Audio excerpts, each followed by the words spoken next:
مثنوی معنوی پیر روم،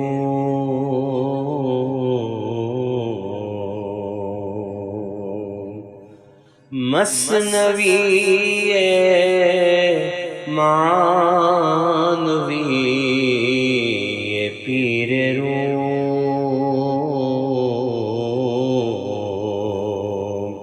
ہست گنج راز عرفان و علوم۔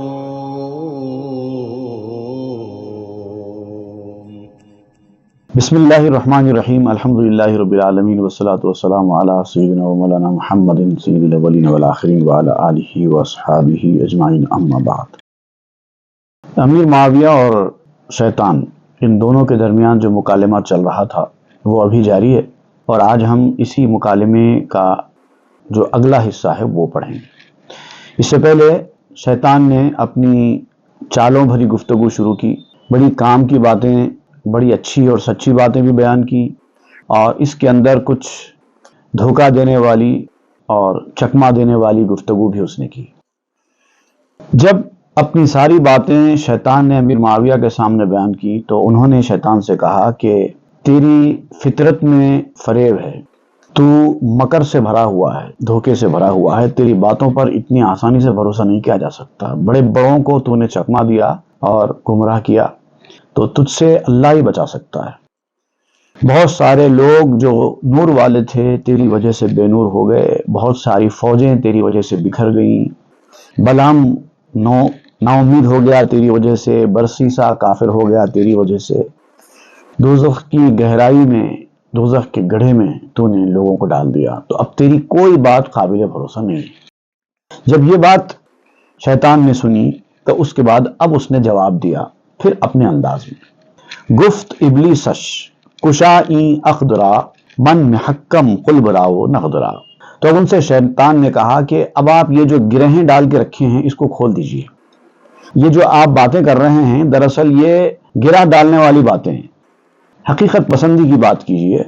میں کھوٹے اور کھرے ان دونوں کے درمیان کسوٹی کا کام کرتا ہوں، صرف میں لوگوں کو بھٹکاتا ہوں، لوگوں کو برائی کے راستے پر لے جاتا ہوں، لیکن وہی آدمی میری وجہ سے برائی کے راستے پر آتا ہے جو خباثت نفسی رکھتا ہے۔ جو اللہ کے نیک بندے ہیں وہ تو میری باتوں میں آنے والے ہیں نہیں، تو میں گویا اچھے اور برے لوگوں کے درمیان تمیز کرنے کی چیز ہوں، میری وجہ سے اچھے اور برے ممیز ہوتے ہیں، ان کے درمیان فرق ہوتا ہے، تو میں تو کسوٹی ٹھہرا۔ امتحان شیر و قلبم کرد حق، امتحان نقد و قلبم کرد حق۔ مجھے اللہ تعالیٰ نے شیر اور کتے کے امتحان کا ذریعہ بنایا ہے۔ ایک مخلوق وہ ہے جس کی مثال شیروں کی سی ہے، ایک مخلوق وہ ہے جن کی مثال کتوں کے جیسی ہے، اور دونوں ایک جیسے نظر آتے ہیں۔ میں جب بھٹکاتا ہوں، وسوسے ڈالتا ہوں، تو کتے مزاج لوگ میرے وسوسوں پر عمل کر لیتے ہیں، شیر مزاج لوگ مجھے ٹھکرا دیتے ہیں۔ تو میرے بھٹکانے کی وجہ سے، میرے بہکانے کی وجہ سے ہی تو ان دونوں کے درمیان فرق ہوتا ہے۔ مجھے اللہ تعالیٰ نے کھوٹے اور کھرے کے درمیان فرق کرنے کا ذریعہ بنایا ہے۔ کل برا من کے سیاہ رو کردہ ام سیرفیم قیمت او کردہ ام۔ میں نے کھوٹے کو سیاہ رو کب بنایا ہے؟ میں نے کسی کو خوش نصیبی کے راستے سے ہٹا کر بد نصیبی کے راستے میں کب ڈالا ہے؟ وہ تو تھا ہی سیاہ رو، اس لیے اس نے میری بات مانی اور اپنا خرابہ کر بیٹھا۔ میں تو صراف ہوں، صراف کہتے ہیں جو منی ایکسچینج کرنے والے لوگ ہوتے ہیں، تو میں تو صراف ہوں، میں نے تو قیمت لگائی ہے، بازار میں دکاندار جیسے قیمت لگاتا ہے ویسے میں نے قیمت لگائی ہے۔ خریدنا نہیں خریدنا یہ تو گاہک کے ہاتھ میں ہے، میری بات ماننا نہ ماننا یہ تو انسان کے ہاتھ میں ہے، میرے ہاتھ میں کہاں ہے؟ نیکوارا رہنمائی نیکنم مر بدارا پیشوائی نیکنم۔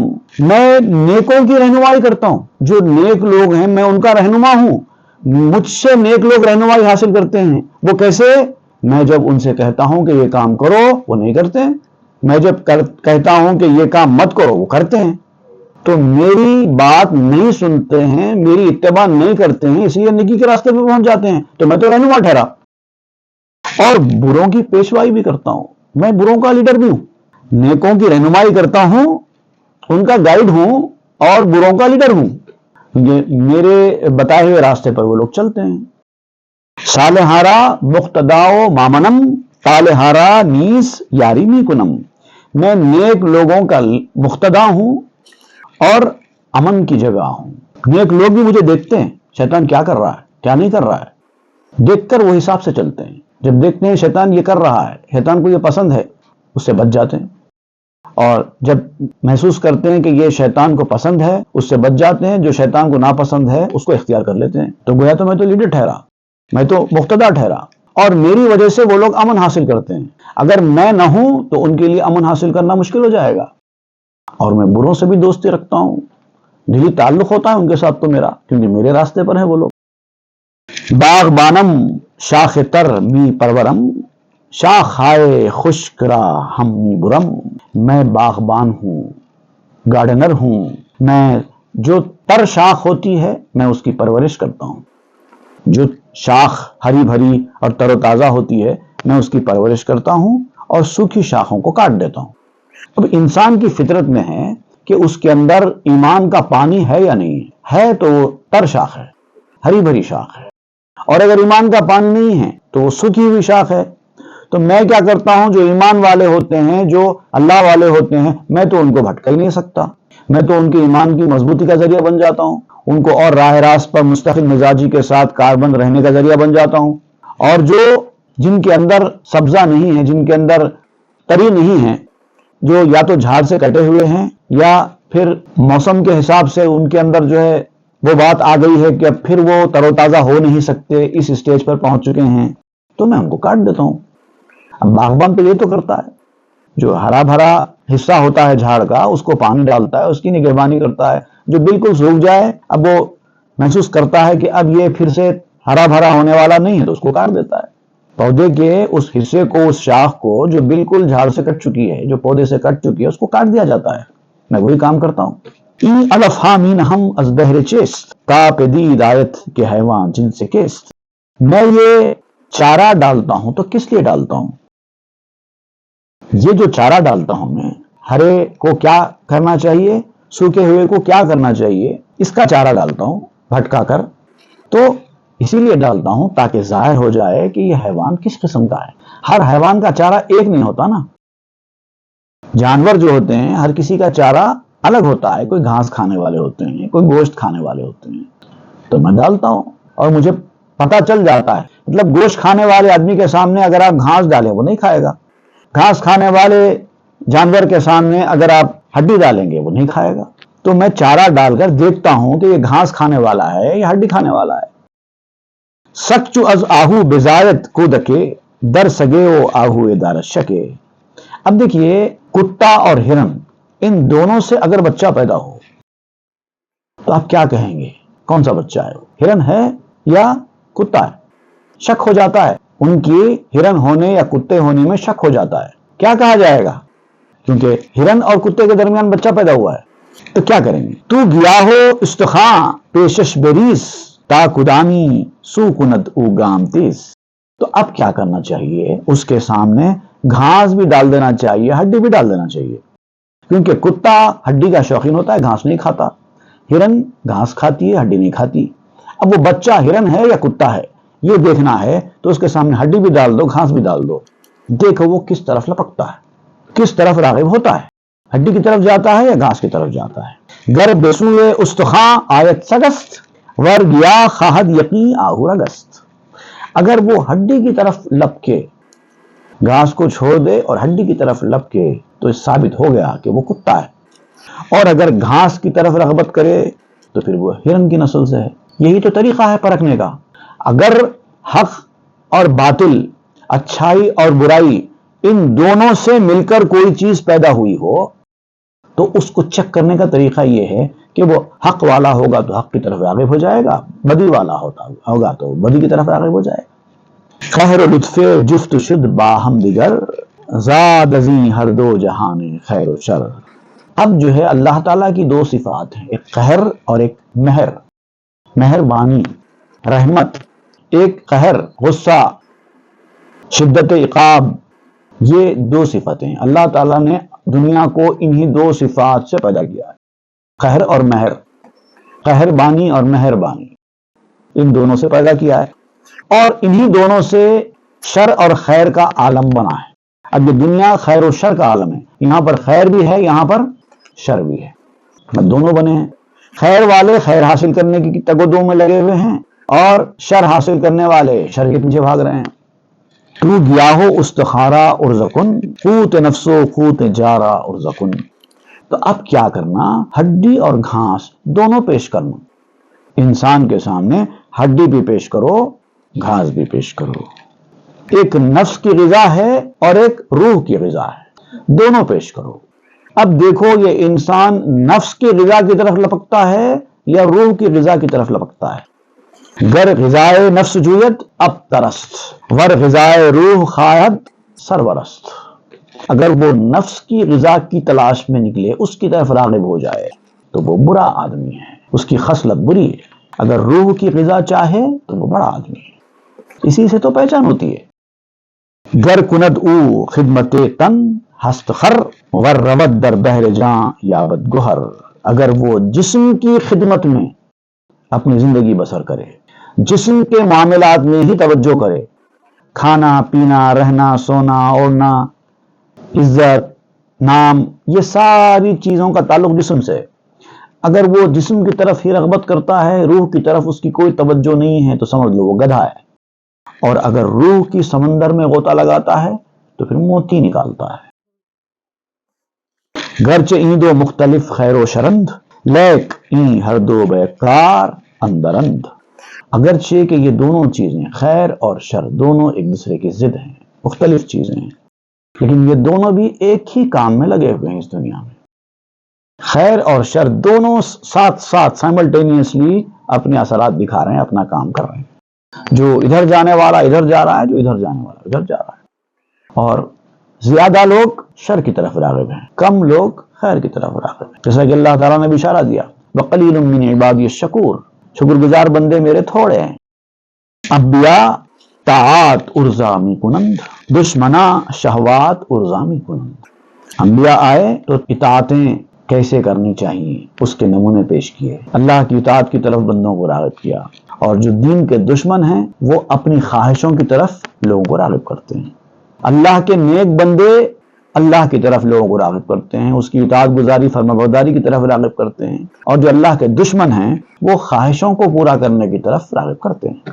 ہماری یہ خواہش، ہماری وہ خواہش، ان کی یہ خواہش، ان کی وہ خواہش، اور انسان لگ گیا ان کی خواہشوں کو پورا کرنے میں، پوری زندگی انہی خواہشات کو پورا کرنے میں لگا دی۔ وہ ہے اللہ کے دشمن۔ نیک راہ چوں بد کنم یزدانیم، دائیم من خالق ایشانیم۔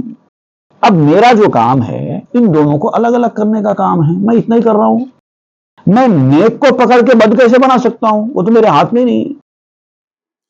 میں خدا تو نہیں ہوں نا، کسی کو ہدایت کا راستہ بتاؤں یا کسی کو گمراہی کے راستے پر ڈالوں، میرے ہاتھ میں، میرے اختیار میں نہیں ہے وہ۔ میں تو صرف وسوسہ ڈالتا ہوں اور دیکھتا ہوں کہ کون میری بات سنتا ہے، کون نہیں سنتا ہے۔ جو نہیں سنتا ہے وہ نیکی کے راستے پر جاتا ہے، جو سنتا ہے وہ نیکی کے راستے پر آتا ہے۔ میں تو کسوٹی ہوں، ٹچ سٹون ہوں۔ دائیم من خالق ایشانیم، میں تو صرف بلانے والا ہوں، ان کا پیدا کرنے والا نہیں ہوں، اتنا اختیار میرا تو نہیں ہے۔ خوب را چون زشت سازم رب نیم، زشت راو خوب را آئینام۔ میں بھلے آدمی کو برا نہیں بنا سکتا، برے آدمی کو بھلا نہیں بنا سکتا، یہ کام تو خدا کا ہے، اس کا اختیار ہے۔ میں تو خدا نہیں ہوں، میں تو ایک آئینہ ہوں جو بھلے کو بھلا دکھاتا ہوں، برے کو برا دکھاتا ہوں، اور اس کو واضح کرنے کے لیے میں وسوسوں کا سہارا لیتا ہوں تاکہ برا برا بن کر سامنے آ جائے اور اچھا اچھا بن کر سامنے آ جائے۔ اب ایسا اپنی فطرت کی خباثت کا دلائل کے ساتھ ایسا ثبوت دینے کی کوشش کر رہا ہے جیسے کہ میں بہت بڑا کام کر رہا ہوں۔ یہ بھی ہے شیطان کی ایک بہت بڑی سازش اور اس کی چال، اس کا فریب۔ سوخت ہندو آئینہ از درد را، کی سیاہ رو می نمایت مرد را۔ اگر ایک کالے شخص نے غصے میں آ کر آئینے کو توڑ دیا تو اس میں آئینے کا کیا قصور ہے؟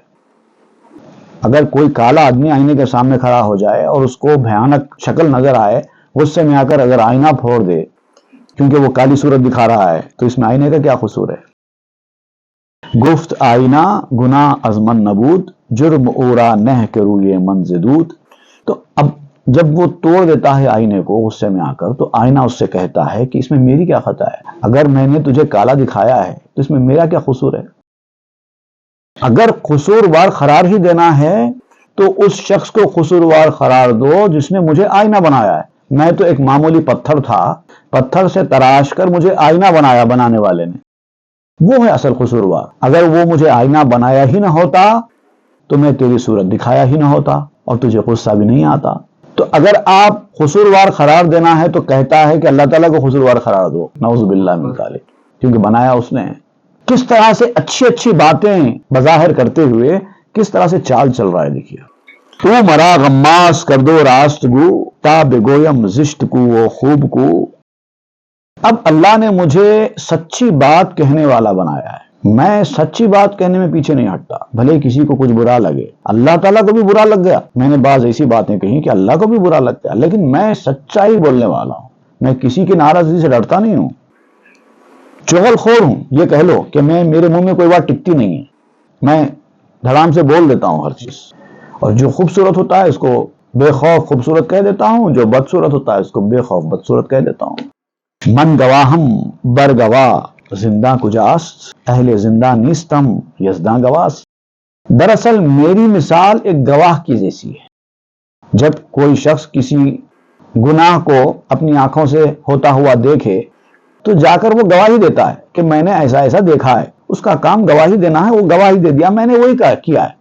گواہ کو قید خانے میں تھوڑی ڈالا جاتا ہے. تو مجھے سارے لوگ ملامت کیوں کر رہے ہیں؟ میں نے تو صرف وسوسہ ڈالا ہے. کسی کو پکڑ کر کے زبردستی گناہ کا راستہ دکھایا تو نہیں ہے، کسی کو زبردستی پکڑ کے گناہ کرایا تو نہیں ہے. میں نے تو صرف وسوسہ ڈالا ہے. اس کی اپنی نفس کی خرابی تھی کہ وہ گناہ کے راستے پر گیا.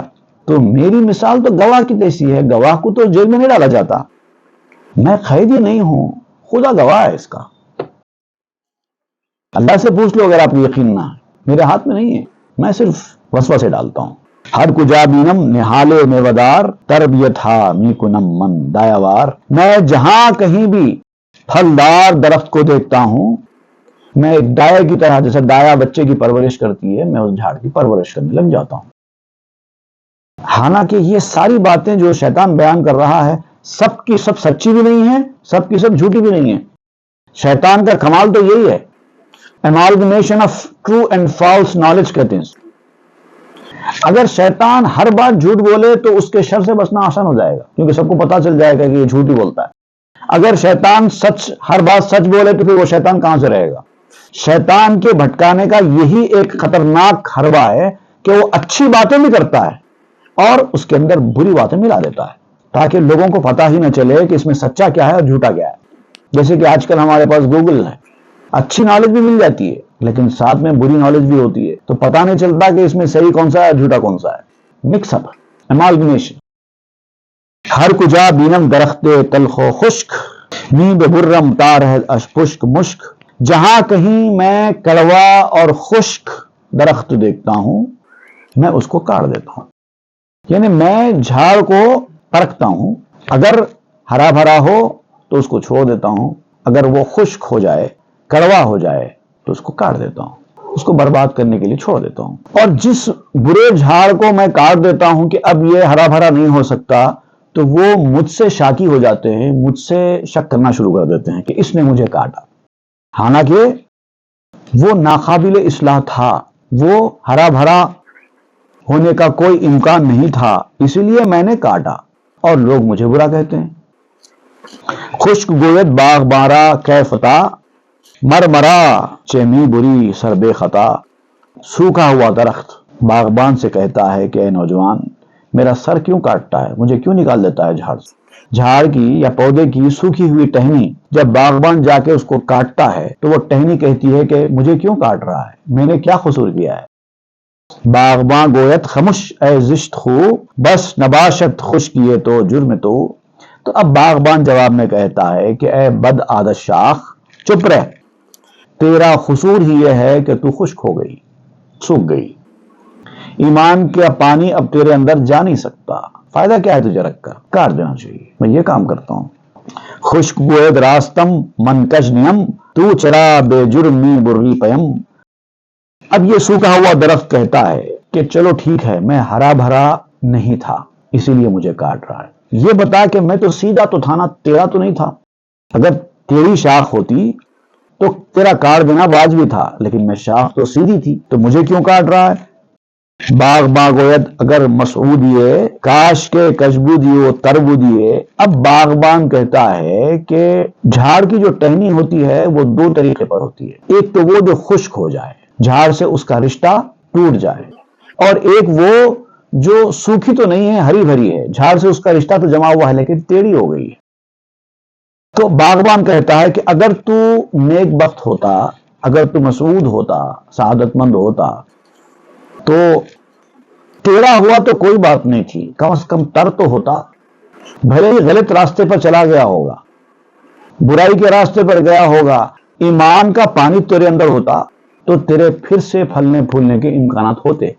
لیکن تو کٹ ہی گیا ایمان سے. تجھے رکھ کر فائدہ کیا ہے؟ جاذب آب حیات گشتے اندر آب زندگی آگشتے. اگر تو آب حیات کو جذب کرنے والا ہوتا، آب حیات کو اندر اتارنے والا ہوتا، تیرے اندر وہ صلاحیت برقرار ہوتی، تو آب حیات میں ڈوبا ہوا ہوتا. جیسے کہ پودوں کے دیگر شاخیں ہوتی ہیں، تخ میں تو بدبودا است و اصل تو با درخت خوش نبودا وصل تو. تیرا بیج اور تیری جڑ بری تھی، تیری اصلیت بری تھی، اچھے درخت سے تیرا واسطہ نہیں تھا، اس لیے تو سوکھ گیا. اچھے درخت سے اگر تیرا واسطہ ہوتا تو اس طرح سے سوکھتا نہیں تھا. اگر تیرا ہو جاتا تو کوئی بات نہیں، اس کو سیدھا کیا جا سکتا تھا، لیکن تو پورا کٹ گیا ہے، پورا سوکھ گیا ہے. شاخ تل خربا خشے وصلت کند آ خشے اندر نہادش برزنت. کڑوی شاخ کو اگر اچھی شاخ کے ساتھ جوڑ دے، یہ پلانٹیشن کا اصول ہے، یہاں پر وہ بیان کیا جا رہا ہے. کڑوی شاخ، اگر ایک شاخ ہے جو کڑوے مزے کی ہے، اگر اس کو میٹھے مزے والی شاخ کے ساتھ جوڑ دیا جائے تو اس کی میٹھی شاخ کا اثر اس کڑوی شاخ میں آنے لگتا ہے، اس کے وجود پر اثر کرنے لگتی ہے وہ میٹھی شاخ، تو اس کی کڑواہٹ کو کم کر دیتی ہے. گر تورا بیدار کردم بہرے دی خوئے اصل من ہمی نستو ہمی. اگر میں نے آپ کو دین کی خاطر جگایا ہے، اے معاویہ آپ اتنا کیوں پریشان ہیں کہ میں نے آپ کو نماز کے لیے جگایا ہے؟ اگر میں نے آپ کو جگایا ہے تو دین کے لیے جگایا ہے، اور میری اصلی عادت یہی ہے، کسی کو جگاتا ہوں، کسی کو سلاتا ہوں، جہاں جو ضرورت محسوس ہوتی ہے وہ کرتا ہوں. اب اس کے بعد یہ ساری گفتگو سننے کے بعد شیطان کی، اب امیر معاویہ پھر کہتے ہیں، گفت امیر اے راہزن حجت مگو مر تو رہ نیست درمن رہ مجو. اے ڈاکو، ڈکیتی کرنے والے، مجھ سے بحث کرتا ہے، حجت کرتا ہے، تیرے اندر میرا کوئی راستہ نہیں ہے، تو یہ راستہ میرے اندر تلاش کرنے کی کوشش مت کر. دوسروں کو یہ تو حجت کے ساتھ بہکاتا ہوگا، دلیلیں دیتا ہوگا، عقلی نقلی دلیلیں جو بھی دیتا ہوگا، بحث کرتا ہوگا، سب کرتا ہوگا، کر کے بھٹکاتا ہوگا، لیکن میرے اوپر تیرا جادو نہیں چلنے والا، کیونکہ میں اچھی طریقے سے جانتا ہوں تیری چالوں کو، تیری باتوں کو. میرے اندر تیرا چال چلنے کا کوئی امکان نہیں ہے. یہاں پر آ کے اپنا راستہ تلاش مت کر. رہزنیوں من غریب تاجرم ہر لباس آتے کہ آری کے خرم. تو ڈاکو ہے اور میں وہ تاجر ہوں جو مسافر ہے. تیری فطرت ڈاکو کی جس کا کام صرف لوٹنا، اور میں تاجر ہوں اور مسافر ہوں. تاجر بھی اگر مسافر ہو جائے تو تاجر بہت چوکس رہتا ہے اپنے سامان کی حفاظت میں. پھر بھی اگر وہ مسافر نہ ہو تو شاید تھوڑی غفلت کرے اپنے شہر میں، اپنے گھر میں، لیکن جب سفر پر نکلتا ہے تاجر تو بہت چوکس ہوتا ہے اپنے سامان کی حفاظت میں. تو میری وہ کیفیت ہے، میں مسافر اور تاجر ہوں اور تو ڈاکو ہے. تیرے چنگل میں اس طرح میں آنے والا نہیں ہوں. ہر لباس آتے کہ آری کا خرم. تو جو بھی بھیس بدلے میں تجھے پہچان لوں گا اور تیری کسی چال کو پسند نہیں کروں گا. گرد رختے من مگر دس کافری تو نئے رختے کسیرا مشتری. تو اپنی بے ایمانی کے ذریعے میرے سامان کے چکر لگانے کی کوشش مت کر. تو کتنا گول پھر رہا ہے، کبھی ادھر سے آ رہا ہے، کبھی ادھر سے آ رہا ہے، اور میرا سامان لوٹنا چاہتا ہے. یہ سامان تیرے ہاتھ آنے والا نہیں ہے. تو اصل میں کسی کے سامان کا خریدار ہو ہی نہیں سکتا. ڈاکو کبھی سامان خریدتا ہے کیا؟ تو ڈاکہ ہی ڈالے گا، بس خریدے گا تو نہیں. لیکن تو اپنے آپ کو ایسے پیش کر رہا ہے جیسے کہ تو تاجر ہے اور سامان خریدنے کے لیے آیا ہے۔ مشتری نبوت کا سیرا راہزن ور نمائد مشتری مکرست فن، ڈاکو کوئی سامان خریدنے والا نہیں ہوتا، وہ اپنے چالوں کے ذریعے، اپنی مکاری کے ذریعے ضرور اپنے آپ کو خریدنے والا تاجر ظاہر کرنے کی کوشش کرے، لیکن میں تیری باتوں میں آنے والا نہیں ہوں۔ اب یہ کہتے ہوئے وہ اللہ تعالیٰ کے حضور میں شیطان کے اس مکر و فریب سے بچنے کے لیے دعا کرتے ہیں۔ تاچ دارت این حسود اندر کدو، اے خدا فریاد مارا زی عدو، اے اللہ مجھے نہیں معلوم کہ یہ حاسد کیا چال چل رہا ہے میرے ساتھ، اس دشمن سے ہمیں بچا اور ہماری فریاد سن لے۔ ہم نہیں بچ پائیں گے، اگر تیری دستگیری نہ ہو تو ہم نہیں بچ پائیں گے۔ اب تیری دستگیری کی ضرورت ہے، میں ہر دلیل اس کے سامنے پیش کر کے اس کی بات کو رد کرنا چاہتا ہوں اور وہ میری ہر بات کو رد کر رہا ہے۔ کہیں ایسا نہ ہو کہ اس طرح سے بحث ہوتے ہوتے میرے ایمان کو، میری جو دولت ہے باطنی، اس کو خطرہ لاحق ہو جائے، اس لیے اب تیری مدد کی ضرورت ہے۔ گب یہ کہ فصل دیگر در من دمد، در ربایت ازمنی رہزن نمد، اگر وہ ایک مرتبہ اور مجھ سے گفتگو کرے گا، پھر یہ گفتگو اگر اس کی جاری رہے گی تو ڈر ہے کہ کہیں یہ ڈاکو آگے بڑھ کے میرے کپڑے ہی اتار کر نہ لے جائے، کیونکہ ایسی ایسی دلیلیں پیش کر رہا ہے، ایسی ایسی لاجیکل باتیں پیش کر رہا ہے کہ ایک وقت کے بعد آدمی ہمت ہار گئے۔ این حدیثش ہمچو دو دست الہ، دستگیر نا گلیمم شد سیاہ، اے خدا اس کی گفتگو، اس کی یہ بات چیت جو ہے دھوئیں کی طرح ہے، بس ہوتا ہی جا رہا ہے دھواں۔ میری مدد فرما ورنہ میری پوشاک، میری کملی اس دھوئیں سے کالی ہو جائے گی۔ من بے حجت بر نیایم بابلیس، کوست فتنے ہر شریف و ہر خسیس، یہ دلیل ایسی دیتا ہے اور بحث اتنی مضبوط کرتا ہے کہ اگر تیری دستگیری نہ ہو تو میں نہیں جیت پاؤں گا اس سے، تیری مدد اگر شامل حال نہ ہو تو میں شیطان سے نہیں جیت پاؤں گا، کیونکہ یہ ہر شریف اور ہر بدماش سب کے لیے فتنے کا باعث بنا ہے، کسی کو اس نے چھوڑا نہیں ہے۔ آدم کو علم الاسماء بگست، در تگے چوں برف این سگ بے تگست، حضرت آدم علیہ السلام کو جن کو علم الاسماء کی شان دی گئی تھی، جو کہ ہمارے سردار ہیں بڑے، ان کو تو کس نے چھوڑا نہیں ہے، کتے کی رفتار کے ساتھ آیا اور ان کے اوپر بھی جو ہے اپنا وسوسوں کا جادو چلایا۔ فوسوس لہما وازلہما الشیطان آیا، وہاں پر بھی اپنے وسوسوں کا جادو چلایا، جو کہ بہت بڑے ہیں، بگ ہیں، بگ یہ اصل فارسی لفظ ہے، بڑا آدمی، سردار، بڑا آدمی۔ ہمارے پاس ایک فیملی ہے نا اسی طرح کی، بیگ فیملی، اسی لفظ سے بنی ہے بگ، اور اسی سے لفظ بنا ہے انگلش کا لفظ بھی بگ، بڑا، یہی فارسی لفظ سے بنا۔ از بہشت انداختش بر روی خاک، چون سمک در ششت او شد از سماک، اسی شیطان نے آدم کو جنت سے نکال کر زمین پر پھینکوایا ہے، اس طرح سے وہ بلندی سے نیچے اترے جیسے کہ مچھلی کانٹے میں پھنس جاتی ہے، وہ حال کر دیا اس شیطان نے آدم جیسی شخصیت کا۔ نو ہے انا ظلمنا می زدے، نیست دستان و فسون اشراح دے، اب آدم علیہ السلام کو انا ظلمنا کہنا پڑا، ربنا ظلمنا انفسنا کی طرف آپ اشارہ کر رہے ہیں، ربنا ظلمنا انفسنا وان لم تغفر لنا وترحمنا لنکونن من الخاسرین، یہ کہنا پڑا آدم علیہ السلام کو اس کے شر کے بعد، اور یہ کہہ کہ آپ روتے تھے۔ کوئی انتہا نہیں ہے اس کے دھوکے اور مکر کی، سازشوں کی، کسی کو نہیں بخشا اس نے۔ اندرون ہر حدیث سے او شرست، صد ہزاراں سر درو مزمرست، اس کی ہر بات میں شر چھپا ہوا ہوتا ہے، اچھی بات بھی کرتا ہے تو اس کے اندر بھی خباثت چھپی ہوئی ہوتی ہے اس کی، لاکھوں جادو چھپے ہوئے ہوتے ہیں اس کی باتوں میں، ہر جملہ اپنے اندر ایک خاص جادو رکھتا ہے اس کا، بہت خطرناک چیز کا نام ہے شیطان۔ مردیے مرداں بے بندت در نفس، در زنو در مرد افروزد حورس، ایک پھونک مارتا ہے تو بہادروں کی بہادری کو باندھ دیتا ہے. اس قدر خطرناک چیز کا نام ہے شیطان. مرد اور عورت میں ہوس کو بھڑکا دیتا ہے، ایسی ایسی باتیں ان کے کانوں میں ڈالتا ہے کہ اچھا خاصا نارمل انسان ہوس کے راستے پر چلا جاتا ہے. اے بلی سے خلق سوزے فتنہ جو، برچیم بیدار کر دی راستگو.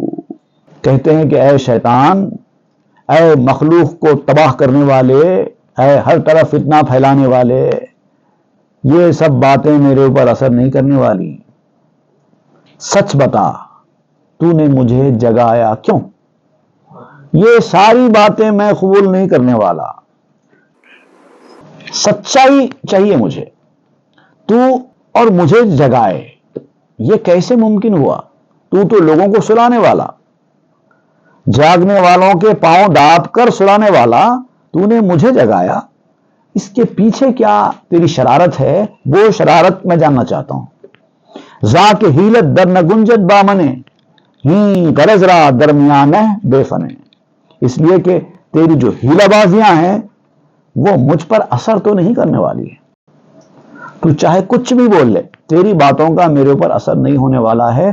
صرف یہ بتا کہ تو نے مجھے جگایا کیوں، اور یہ بھی بغیر مکاری کے صاف صاف بتانا. خبردار اب اس کے اندر بھی کوئی چال چلنے کی کوشش نہیں کرنا، سچائی کے ساتھ بتا. جب امیر معاویہ نے شیطان کو بہت زیادہ اصرار کر کے وجہ بتانے کے لیے کہا تو شیطان نے پھر جواب شروع کیا، اور پھر جواب میں مکاری کی گفتگو، اور ایسی لاجیکل کہ پڑھا لکھا آدمی سرنڈر ہو جائے اس کی علم کے سامنے، اس کی عقل کے سامنے. تو اب وہ کہتا ہے کہ میں نے اتنی تفصیل بتائی، اتنی لاجیکل باتیں، اتنی سچی باتیں پیش کی، لیکن معاملہ کیا ہے، آپ لوگوں کو مجھ سے بہت بدظنی ہے. ذہن میں بیٹھا ہوا ہے کہ شیطان کی ہر بات خراب ہوتی ہے، ہر بات مکاری پر ہوتی ہے. اب اگر ایسی بدگمانی ہوگی تو میں اگر 100 دلیلیں بھی پیش کروں گا تب بھی آپ میری بات ماننے والے تو ہے نہیں. لیکن تب بھی پھر کچھ نہ کچھ اپنی مکاری کی بات شیطان کرے گا ہی کرے گا. اب کیا کہتا ہے شیطان وہ انشاءاللہ ہم آئندہ کے درس میں پڑھیں. صلی اللہ تعالی علی خیر سیدنا محمد وآلہ وصحبہ والحمد للہ رب العالمین. مثنوی معنوی پیر روم،